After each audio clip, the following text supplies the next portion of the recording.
അടിപൊളി ഒരു ചിക്കൻ കറിയും പൊറോട്ടയും എങ്ങനെയാണ് ഉണ്ടാക്കുന്നതെന്ന് നോക്കാം.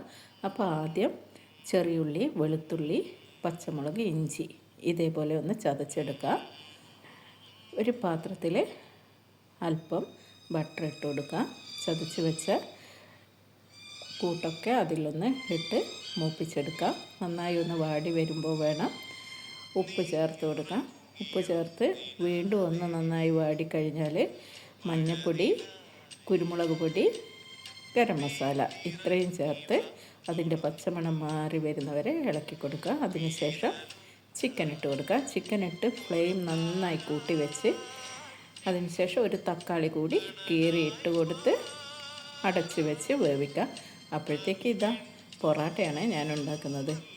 അപ്പോൾ ഞാൻ ഈ ഒരു രീതിയിലാണ് പൊറോട്ട ഉണ്ടാക്കുന്നത്. പൊറോട്ട ഉണ്ടാക്കുന്ന റെസിപ്പി പിന്നെ ഇടാല്ലേ. അപ്പോഴത്തേക്ക് ഇതാ നമ്മുടെ ഗ്രേവിയൊക്കെ വന്ന് ചിക്കൻ കറി റെഡി ആയിട്ടുണ്ട്. അപ്പോൾ ഇതാ എല്ലാം പരത്തിയെടുത്ത് ചുട്ടെടുക്കുന്നുണ്ട്. അപ്പോൾ ഒരുവിധം നന്നായി കിട്ടാറുണ്ട്.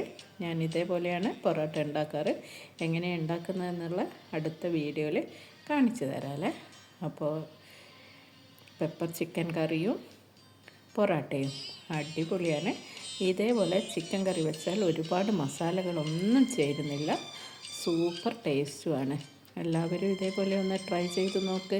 തീർച്ചയായും ഇഷ്ടപ്പെടും.